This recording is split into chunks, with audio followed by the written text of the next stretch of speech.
dia claro, uma menina decidiu andar de bicicleta nova no parque local e desapareceu inesperadamente sem deixar rastro. Este incidente causou uma grande comoção entre os moradores da pequena cidade, pois eventos semelhantes já haviam ocorrido na região. Durante 3 décadas, procuraram por respostas, e só recentemente foi possível lançar luz sobre este profundo mistério, surpreendendo todos que acompanhavam os desenvolvimentos. Os resultados da busca foram uma verdadeira descoberta e levaram à reavaliação de muitos fatos. Jennifer Bastian nasceu em 15 de abril de 1973, em Chicago. Cresceu cercada pelo amor e cuidado de seus pais e de uma irmã mais velha, com quem tinha uma relação calorosa e amigável. Mais tarde, a família se mudou para Tacoma, perto de Seattle. Desde jovem, Jennifer demonstrou interesse ativo em vários esportes, incluindo futebol e ginástica, e se esforçou para obter resultados excepcionais em cada uma dessas disciplinas. Ela também tinha talento musical e muitas vezes tocava piano. Sua paixão por conquistas esportivas sempre teve o apoio de seus pais. Em um de seus aniversários, seu pai lhe deu um presente especial: uma bicicleta nova. Jennifer imediatamente sentiu o desejo de não apenas andar pelas ruas da cidade, mas também de alcançar grandes alturas no ciclismo. Quando soube de uma grande corrida de bicicleta na ilha de San Juan, perto da fronteira com o Canadá, a jovem atleta decidiu testar suas forças e se inscreveu para participar. Ela sabia que competiria contra profissionais de verdade, o que a incentivou a treinar intensamente. Durante as férias, dedicou todo o seu tempo à preparação, percorrendo mais de 10 quilômetros por dia de bicicleta. Sua amiga também expressou o desejo de participar da competição, tornando-se companheiras de treino constantes. Morando perto de um grande parque com um circuito de cerca de 8 quilômetros, este lugar se tornou sua principal arena de treino. Em uma manhã de verão, no dia 4 de agosto de 1986, o dia de Jennifer começou em casa, na companhia de sua mãe. Após o almoço, quando sua mãe saiu para o turno da noite, a menina planejou ir ao parque com sua amiga. Mas, no último momento, os planos de sua amiga mudaram e ela não pôde ir. Mesmo assim, Jennifer decidiu não abandonar o treino e, após conversar com seu pai, que deu sua permissão, foi sozinha ao parque. Antes de sair, deixou uma nota para sua mãe e, por volta das 2:30 da tarde, saiu de casa com a intenção de voltar antes do anoitecer. À noite, pouco antes das 8:30, quando o pai chegou em casa, sua filha não estava lá, o que o surpreendeu completamente. Ele vasculhou todos os cômodos e também olhou do lado de fora, na esperança de encontrá-la brincando ou andando de bicicleta na garagem. Mas a menina não estava em lugar algum. Sem hesitar, contatou sua esposa, que voltou imediatamente para casa, e juntos relataram o incidente à polícia. Os policiais começaram imediatamente a busca por Jennifer, organizando uma grande operação de busca no parque, que era vasto e em grande parte arborizado. A escuridão que se aproximava dificultou a busca e apresentou grandes desafios para os policiais e os voluntários que vieram ajudar. Concentrando-se em um trecho de 8 quilômetros da estrada que se acreditava que Jennifer havia usado, muitos voluntários da comunidade, conhecidos por sua simpatia e disposição para ajudar, se juntaram à busca. A polícia também fez entrevistas entre os frequentadores do parque, pedindo a todos que pudessem ter visto a menina que se manifestassem.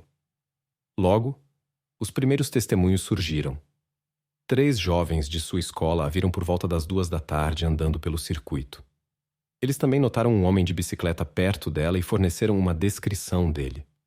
Como o parque era um local de recreação popular para os moradores de Tacoma, onde muitas pessoas andavam de bicicleta e corriam, a polícia decidiu ser cautelosa ao tirar conclusões sobre a participação desse homem no desaparecimento da menina e continuou a busca e investigação cuidadosa. Por volta das 3 da tarde, quando o sol ainda estava alto no céu, 2 transeuntes notaram Jennifer parada na beira da estrada para beber um gole de água.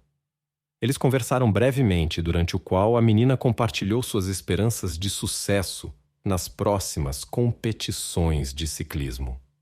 Apesar de todos os esforços, a busca por Jennifer continuou até a noite, mas sem sucesso.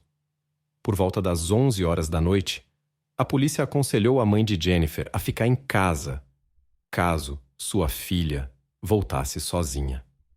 Eles também trouxeram cães farejadores na esperança de localizar a menina por meio de seus pertences pessoais. Os policiais e seus cães vasculharam o parque até tarde da noite, mas sem sucesso. Finalmente, decidiram fechar o parque por 3 dias para continuar a busca sem interrupções. A cada dia, mais e mais voluntários se juntavam à polícia, o que aumentava significativamente o apoio e a disposição da população local para ajudar. O desaparecimento de Jennifer causou preocupação e sérias preocupações na comunidade, especialmente depois que alguns meses antes havia ocorrido um incidente em um parque vizinho, que fez muitos questionarem a segurança da área. Em uma tarde quente de 26 de março, 5 meses antes do desaparecimento de Jennifer, Micaela Welch e suas irmãs mais novas decidiram passar o dia no parque. Planejavam ir para a aula de música depois, mas ainda tinham tempo de sobra. Micaela, sempre pronta para assumir responsabilidades, ligou para a mãe no trabalho e obteve permissão para o passeio. Ela sempre cuidava de suas irmãs enquanto a mãe trabalhava. Depois de obter a aprovação da mãe, as irmãs seguiram felizes para o parque. Micaela e uma de suas irmãs preferiram ir de bicicleta, enquanto a mais nova andava de skate. Ao chegarem ao parque, perceberam que haviam esquecido os lanches que as fortaleceriam antes da aula de música. Micaela sugeriu voltar rapidamente para casa para pegar comida, enquanto suas irmãs deveriam ficar no parquinho. O parque estava cheio de outras crianças e seus pais, então a irmã mais velha não se preocupou com a segurança delas, já que sua casa ficava a apenas alguns minutos de distância. Enquanto Micaela estava fora, suas irmãs decidiram visitar o café em frente ao parque para usar o banheiro. Quando voltaram, encontraram a comida que Micaela havia trazido e sua bicicleta ao lado da mesa. Mas não havia sinal de Micaela. Elas esperaram um pouco, chamaram por ela, mas ela não estava em lugar nenhum. Então, as meninas pediram ajuda aos adultos presentes e logo a polícia foi chamada para descobrir o que havia acontecido. A polícia começou uma investigação minuciosa da área do parque na esperança de encontrar testemunhas do incidente. Eles se depararam com a história de um jovem que afirmava ter visto uma pessoa incomum sob a ponte perto do parque, observando Micaela e suas irmãs. Esse jovem deu aos investigadores uma descrição aproximada do observador, com base na qual foi criado um retrato falado. Outra testemunha, um funcionário da escola local que passava por ali, afirmou ter visto a menina conversando com outro homem, cuja descrição não correspondia à primeira. Isso levou à conclusão de que os testemunhos poderiam estar descrevendo pessoas diferentes. A busca no parque continuou até tarde da noite e, por volta da meia-noite, a polícia conseguiu encontrar evidências importantes em uma parte remota do parque, em uma cova onde normalmente se acendia uma fogueira. Com o tempo, especialistas forenses puderam determinar detalhes do DNA que poderiam pertencer ao agressor.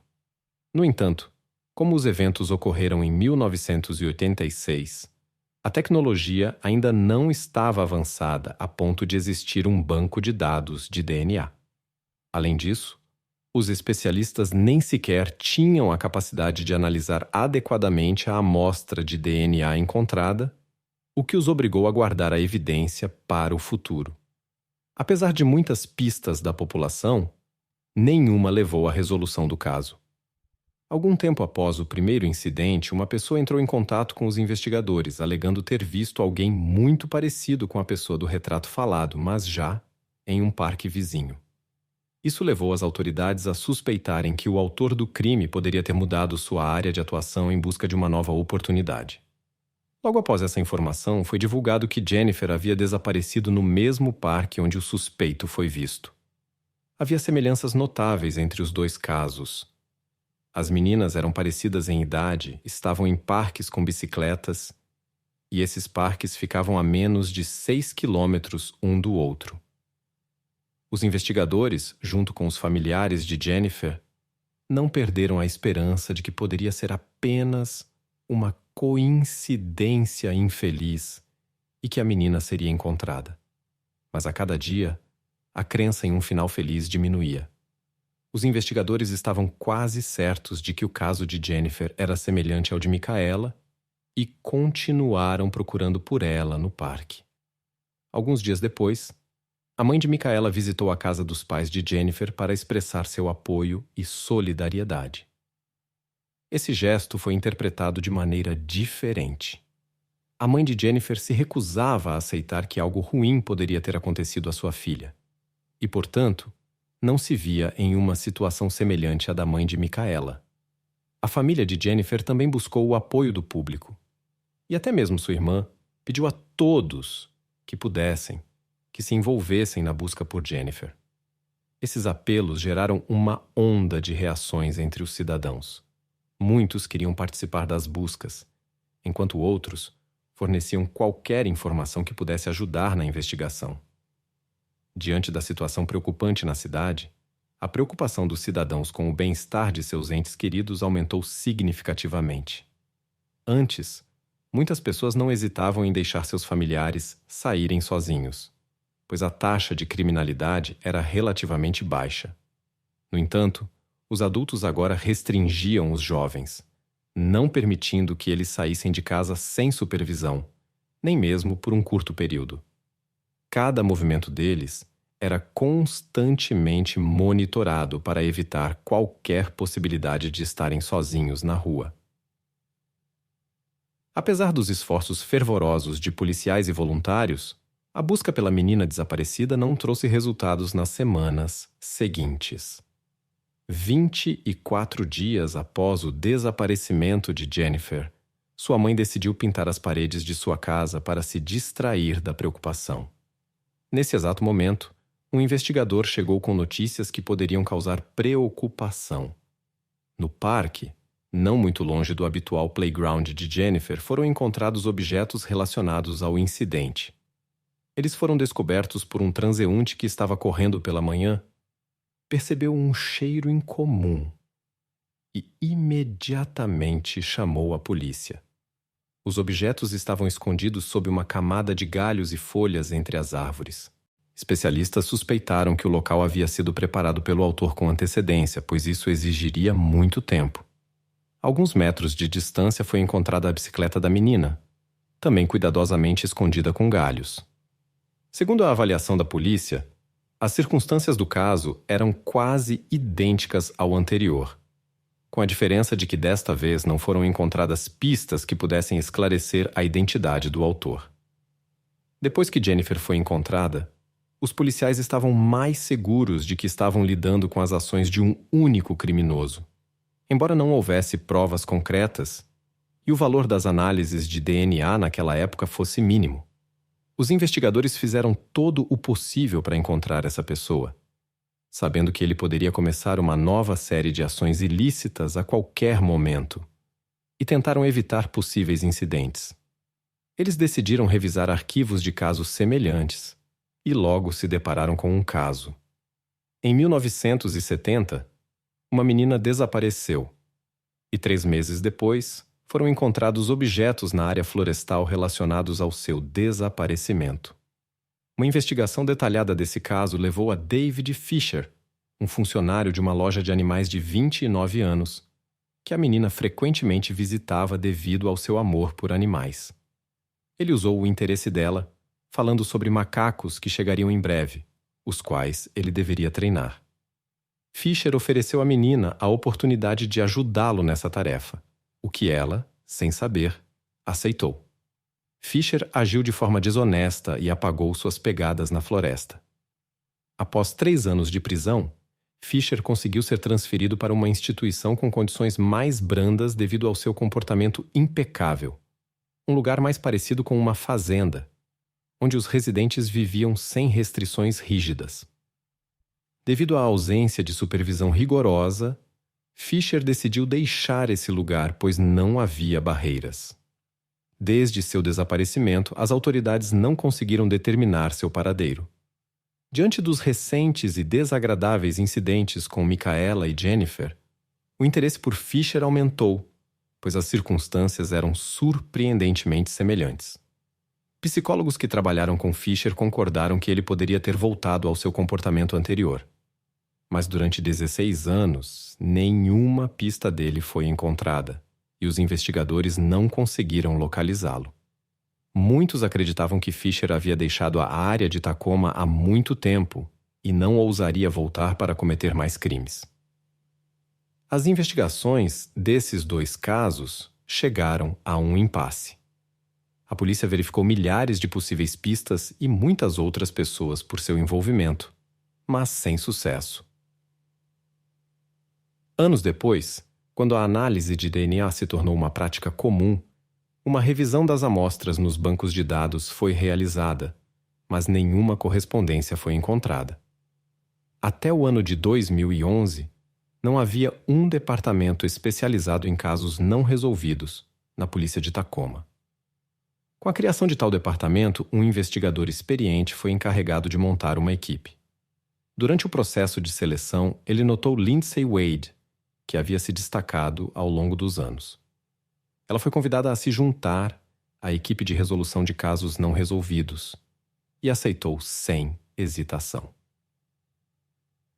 Lindsay compartilhou que as histórias sobre as 2 contemporâneas, Jennifer e Michelle, tiveram um enorme impacto em sua vida, pois ela vivia na mesma área durante a infância e era da mesma idade. Esses eventos ficaram para sempre gravados em sua memória e foram um dos motivos para sua decisão de entrar para a polícia. Sua principal tarefa era descobrir o que aconteceu muitos anos atrás. 27 anos após o início de sua carreira, Lindsay dedicou-se com total empenho a esses casos especialmente importantes, dedicando todo o seu tempo ao trabalho neles. Lindsay, sempre minuciosa em suas investigações, não deixou de considerar nenhum lugar relacionado ao caso, estudando todos os relatórios e evidências cuidadosamente. Sua tarefa era criar uma lista de todos os homens que, mesmo indiretamente, estavam relacionados com as investigações. Finalmente, a lista incluía todos que foram vistos no parque no dia do incidente, aqueles que forneceram informações à polícia e até criminosos que viviam na área de Tacoma. Esse trabalho levou vários meses e, finalmente, ela estava diante de uma lista de 2.300 pessoas. Encontrar o culpado entre tantas pessoas não era fácil. Portanto, Lindsay decidiu usar métodos mais modernos e enviou novamente as evidências para análise no laboratório. Em 88, os especialistas só puderam analisar parte das evidências, pois vestígios microscópicos, como em roupas, estavam além de suas capacidades, e a análise de DNA ainda não era praticada. Mas desta vez, a investigação das roupas de Jennifer revelou novas amostras de DNA. Quando os especialistas isolaram o padrão de DNA, todos foram surpreendidos por uma descoberta inesperada. Não correspondia aos dados anteriormente conhecidos do caso de Michaela. Essa reviravolta foi uma surpresa completa para os investigadores, que estavam convencidos de que a mesma pessoa era responsável por todos os incidentes. No entanto, as evidências indicavam o contrário. Diante da equipe de investigadores havia uma tarefa difícil. Eles procuravam não apenas um, mas 2 culpados. Inicialmente, os dados do caso foram inseridos no banco de dados, mas não houve correspondências. Mesmo assim, Lindsay não desistiu e procurou Colin Fitzpatrick, uma especialista reconhecida em genealogia genética. Ela pediu a Colin para usar seu conhecimento para ajudar no caso. A genealogia genética permite identificar uma pessoa através de seu DNA, utilizando vastos bancos de dados de DNA e suas relações de parentesco. Esta descoberta oferece a possibilidade de encontrar até os parentes mais distantes e, gradualmente, restringir o círculo até o proprietário do DNA. Teoricamente, é possível identificar milhares de parentes, examinando cada um cuidadosamente para encontrar a pessoa certa. Colin forneceu uma lista de possíveis parentes distantes, mas isso não ajudou muito os investigadores. Após investigar as pessoas sugeridas, os investigadores não conseguiram fazer progressos na captura dos culpados. Infelizmente, os especialistas também não conseguiram encontrar parentes mais próximos nos bancos de dados disponíveis. Além disso, Lindsay contatou uma empresa especializada em criar retratos aproximados de pessoas com base em suas informações genéticas. Embora os resultados de seu trabalho não garantissem total precisão, muitas vezes conseguiam criar imagens que realmente se assemelhavam às pessoas procuradas. Os retratos fornecidos aos investigadores foram divulgados para pedir ajuda ao público na identificação dessas pessoas. Muitas pessoas responderam, mas infelizmente todas as informações recebidas levaram os investigadores a becos sem saída. Assim, a tarefa permaneceu inalcançável, apesar do uso das tecnologias e métodos mais avançados da genealogia genética. O trabalho no caso continuou, na esperança de encontrar os elusivos culpados e fazer uma descoberta. Depois de analisar cuidadosamente a lista de 2.300 homens, Lindsay decidiu reduzi-la, excluindo aqueles que pareciam menos prováveis de estarem envolvidos nos eventos. Ela reduziu a lista para 160 nomes e pensou em obter amostras de DNA de cada um deles. A tarefa parecia extremamente difícil, pois 30 anos haviam se passado desde os eventos, e muitas dessas pessoas haviam se estabelecido em diferentes locais. Começou um trabalho longo e monótono para os pesquisadores. Finalmente, eles alcançaram seu objetivo, e cada um dos candidatos forneceu voluntariamente suas amostras. O próximo passo foi o processo de análise, que, devido à carga de trabalho do laboratório com outros casos, foi demorado, e era impossível verificar todas as 160 amostras ao mesmo tempo. Lindsay enviou as amostras em pequenos lotes para análise, o que prolongou o processo por um ano inteiro. Em 2018, pouco antes de se aposentar, ela enviou o último lote de 18 amostras. O caso foi entregue a um novo investigador que aguardava os resultados. 25 dias depois, o novo investigador a contatou para informar que o DNA de uma das últimas 18 pessoas correspondia totalmente. O culpado era Robert Kern, de 60 anos, cujo nome Lindsay conhecia, pois Robert, até mesmo antes do incidente com Jennifer, havia sido mencionado nos relatórios.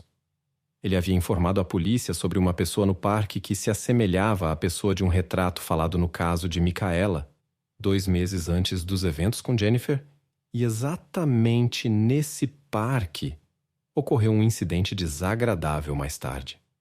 Os investigadores ficaram surpresos com essa reviravolta e não entenderam por que Robert forneceu informações que se revelaram não muito precisas. Apesar da ausência de uma ligação direta com o caso Micaela, ele direcionou as investigações para outro parque, onde mais tarde cometeu ações ilícitas. Sem sua dica, ele nunca teria aparecido nos relatórios policiais e ninguém teria pedido suas amostras de DNA. É interessante que Robert, por iniciativa própria, forneceu seus dados biológicos para verificação, o que acabou revelando sua ligação com o incidente. Ele nunca teve problemas com a lei antes desse incidente e desde 1986 tinha uma reputação impecável. Sua casa ficava no mesmo distrito que Jennifer, e ele trabalhava na Boeing. Algum tempo após o incidente, Robert formou uma família, e uma filha nasceu, que precisava de cuidados constantes devido às suas necessidades de saúde. Após o divórcio de sua esposa, a filha ficou com ele. A família se mudou para outro estado, onde Robert não encontrou trabalho e se dedicou totalmente aos cuidados da criança. Quando os resultados da análise de DNA corresponderam, os investigadores focaram nele e o enviaram para Washington, o que foi uma completa surpresa para todos que o conheciam.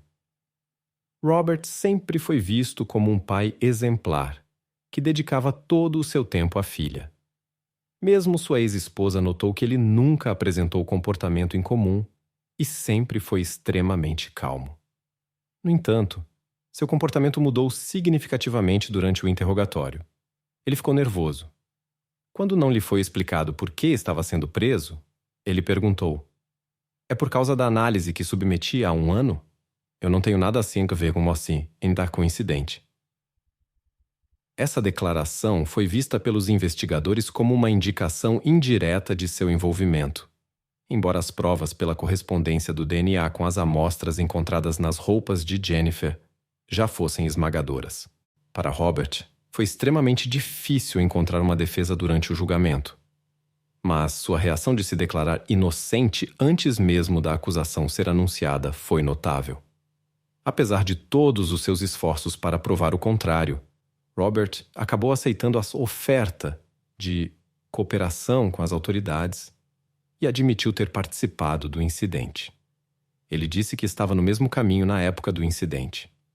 Robert também tentou expressar seu arrependimento para a família de Jennifer, mas suas palavras não foram ouvidas pelos parentes.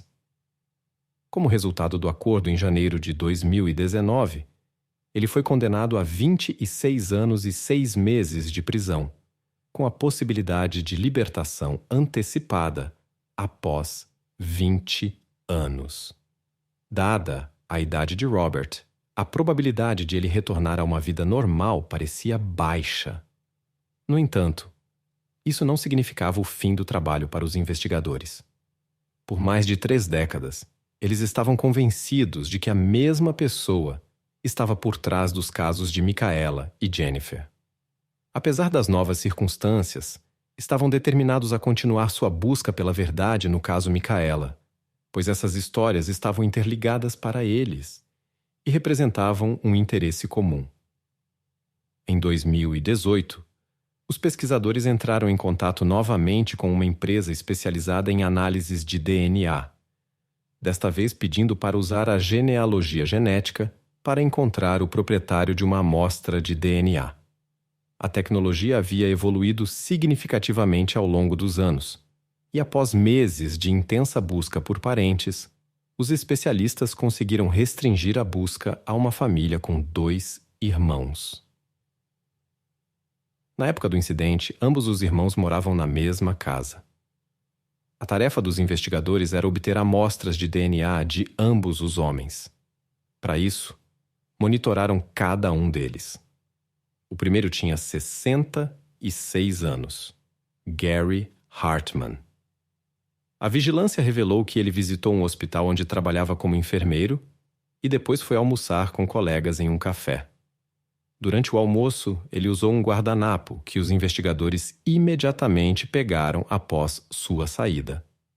Essa amostra foi enviada imediatamente ao laboratório, e logo os investigadores descobriram que o DNA de Hartman correspondia à amostra encontrada 32 anos antes. 40 dias após a prisão de Robert, Gary também foi detido, 32 anos após as ações em questão. Sua prisão causou uma onda de surpresa entre amigos e parentes, pois Gary nunca teve problemas com a lei antes.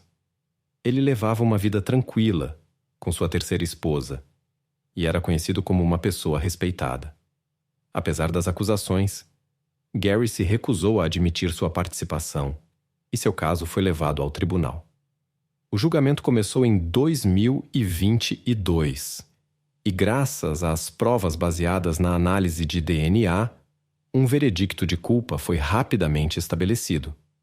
No momento da sentença, Gary não pôde conter suas emoções, gritou e começou a se desculpar com a família de Michael, mas isso não mudou seu destino. Ele foi condenado a 26 anos e 6 meses de prisão, semelhante a Robert. Na época, Gary tinha 70 anos e durante o julgamento precisava de ajuda para caminhar. O advogado de Gary destacou que seu cliente não tinha consciência da gravidade de suas ações e, por muito tempo, não conseguiu entender seus atos. No entanto, isso não foi considerado pelo tribunal como um motivo para a redução da sentença. Assim terminou a investigação de 2 casos de grande destaque, que por décadas estiveram no centro da atenção pública. O mais preocupante era o fato de que, na mesma época e na mesma área, existiam duas pessoas com comportamentos semelhantes, o que deixou todos que acompanhavam os eventos espantados.